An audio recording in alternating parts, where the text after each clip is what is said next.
Il-Gżejjer Maltin se jkunu qed joħorġu mill-aktar xahar fejn raw imwiet kawża tal-pandemija tul l-2021 s'issa.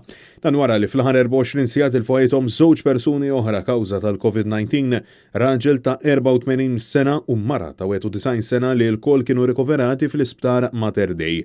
Dan ifisser li pajjiżna s'issa rreġistra 392 mewta kawża tal-pandemija sa mill-bidu tal-firxa lokali tal-virus, 77 tul ix-xahar ta' Marzu u 15 fl-aħħar 7 ijiem. Intant il-Ministeru għas-Saħħa ħabbar li bejn it-3 u l-4 ġew reġistrati 40 każ ġdid ta' COVID-19, il-5 jum konsekuttiv li ġie reġistrat tnaqqis fl-ammont ta' każi ġodda sabiex l-ammont totali ta' każi minn Marzu tal-2020 qed jammonta għal 29,033.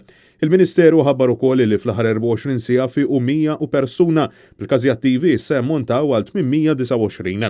Fil-waqt li sa tlieta total ta' persuni li ħadu t-tieni doża kienu jammontaw għal 53,540.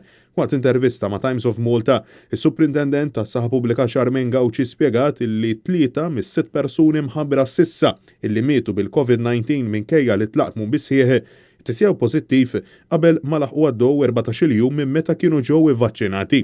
Ta' fil-waqt illi t-tlieta, il-Ministru Clayton Bartolo żvela dik illi supposti l-istrateġija għat-turiżmu fejn spjega illi Malta mistennija terġa' tibda tiġbed lejha turisti mill-ewwel ta' Ġunju, partikolarment mir-Renju Unit b'kampanja li skontu ser tkun waħda aggressiva. Dan minkejja illi l-awtoritajiet Brittaniċi qed ibbassru li sa qabel Awwissu iċ-ċittadini mhux se jkunu jistgħu joħorġu mill-pajjiż hekk kif preżentament u illegali illi ssifer il barra mir-Renju Unit sakemm mhux għal xi raġuni speċjali.